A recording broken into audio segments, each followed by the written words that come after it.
Good day everyone, I am May Assist Cho from BSED31 English Film.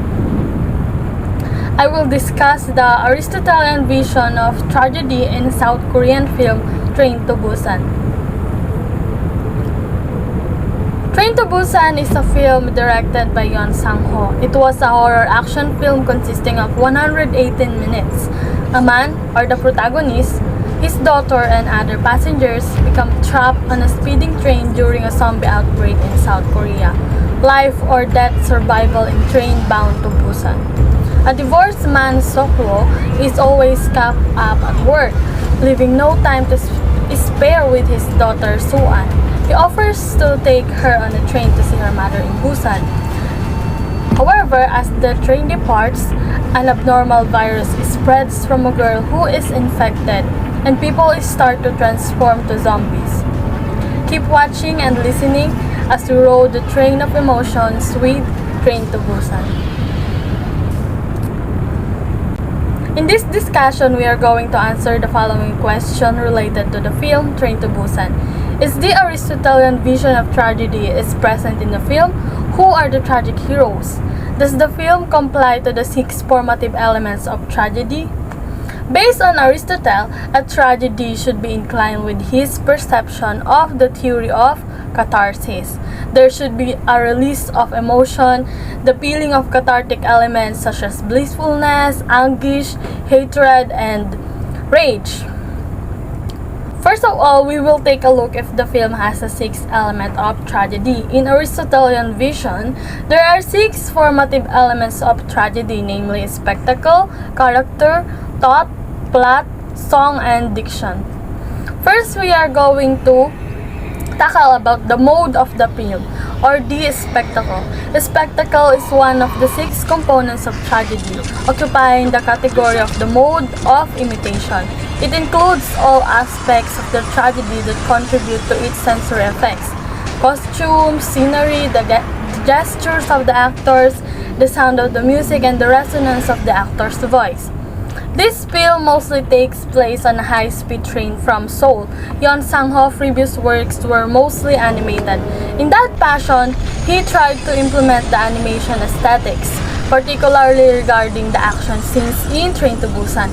With the help of visual effects supervisor Jung Wang-soo, he succeeded to the fullest as the action in the film is very close to that of his animation, starting with the appearance of the movement of the zombies, continuing to the death of people in their hands, and the various scenes involving trains.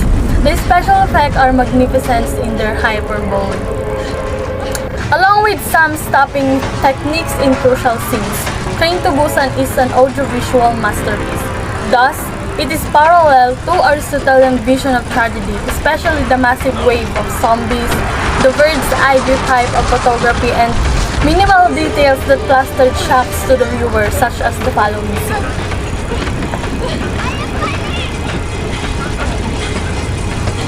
Moving on, the object of the film are the character, plot, and thought.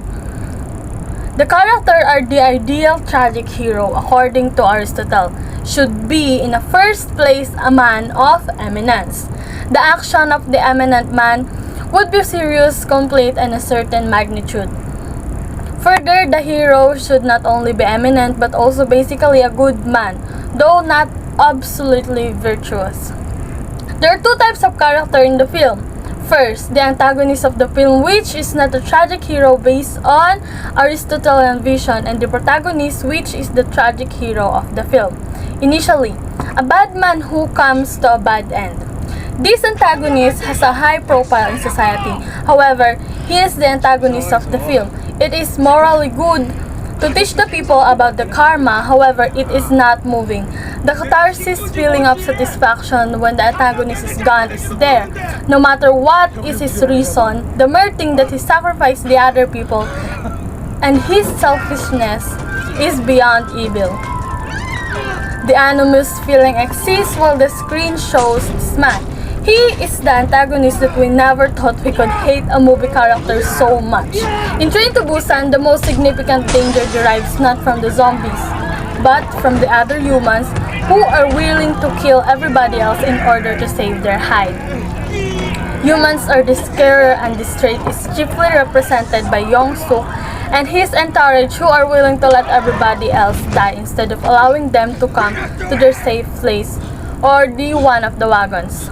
It is a good thing that poetic justice exists in the movie and he eventually dies. Furthermore, we have rather a good man coming to a bad end, the father who unfortunately beaten by an infected antagonist while battling. This man is a fund manager and always a workaholic person. He has to answer calls every time because he is an important and busy man. At the denouement of the film, he is in a situation where he chooses to save her daughter, or her daughter will be killed by the antagonist. According to this man's daughter, the reason why his mother divorced with him is because he is selfish. However, he became selfless as they fight for their life in the train. At this moment, the viewer will feel the emotions and the sacrifices of the father, the tiredness of his screaming from the movie, and the regret of the unfortunate situation for Soo-won and his father. The protagonist meets his doom, which is stated in Aristotelian vision that the protagonist, a high or noble man, will meet his tragic end. Moving on, we have the plot of the story. The plot of the story has revealed a tragic experience for Soo-won's birthday.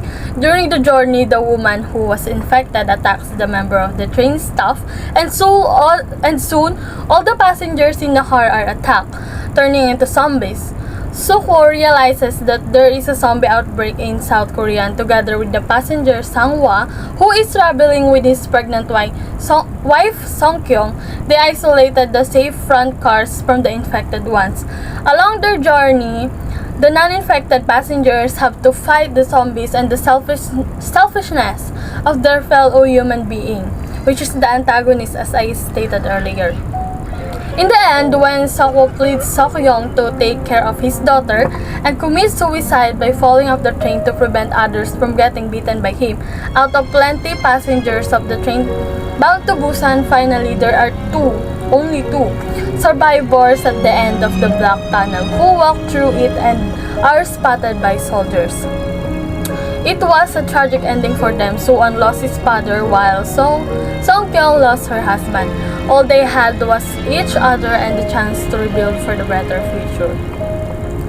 This amazing plot teaches the audience the importance of love and sacrifice. Sometimes life is hard, but even so, sacrificing something to make your loved one happy or safe is the right thing to do.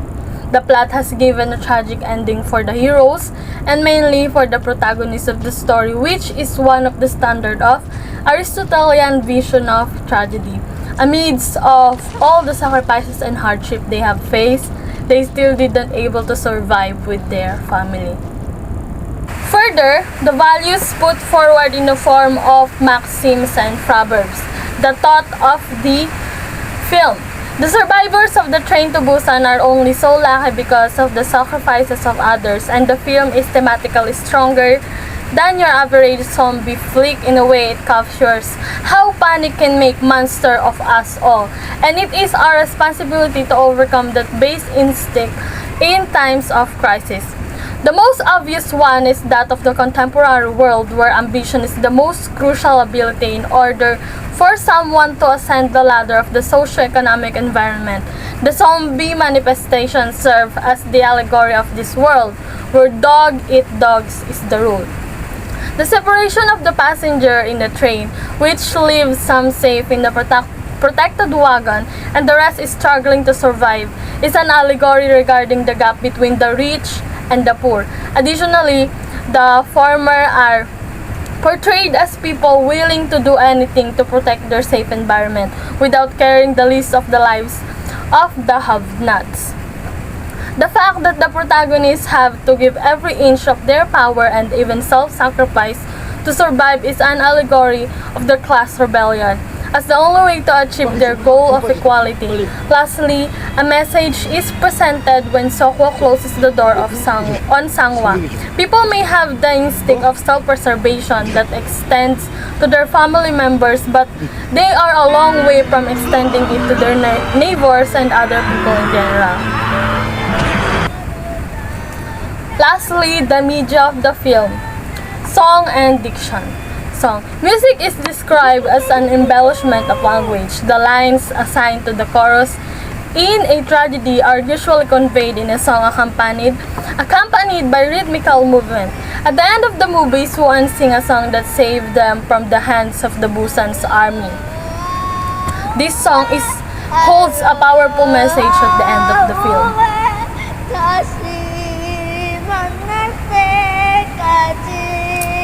And last, diction.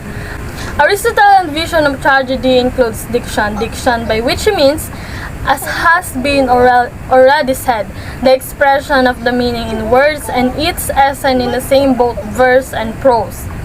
Early in the film, Sokwa tells his daughter, 쓰지 마. 그냥 각자 알아서 하는 거야. but he learns that this isn't the advice we should live by or pass down to our children. Another phrase from the protagonist is, 하지 마. 아빠가 엄마한테 꼭 데려다 줄게. this is the goal of the train to Busan from the beginning, to take Suan to Busan to celebrate her birthday. Further, the main take notes for me from the film are from Jong-il. Good riddance. Always give to others instead of to yourself.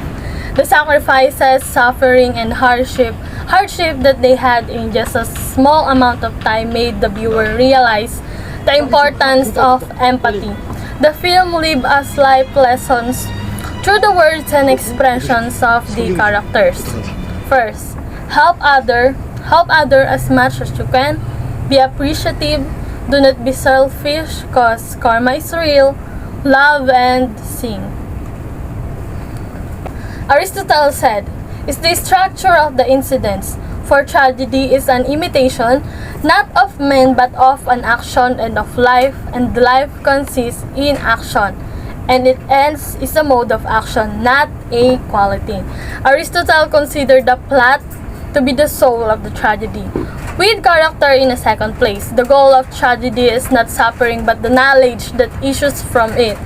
As the denouement issues from a plot, the most powerful element of emotional interest in tragedy, according to Aristotle, are the reversal of intention or situation, peripeteia, and recognition scenes or anagnorisis, and each is most effective when it is coincident with the other. The peripeteia and anagnorisis that happen to the protagonist as seen in the video is the denouement of the important part of the tragedy as per Aristotelian vision.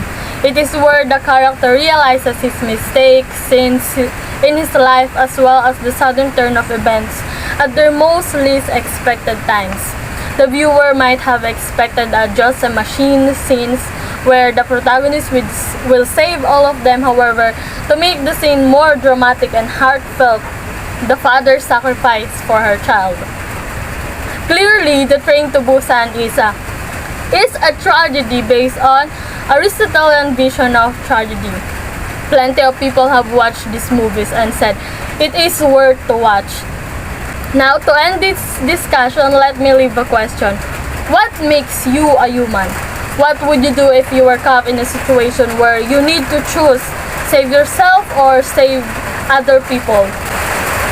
Thank you for watching and listening.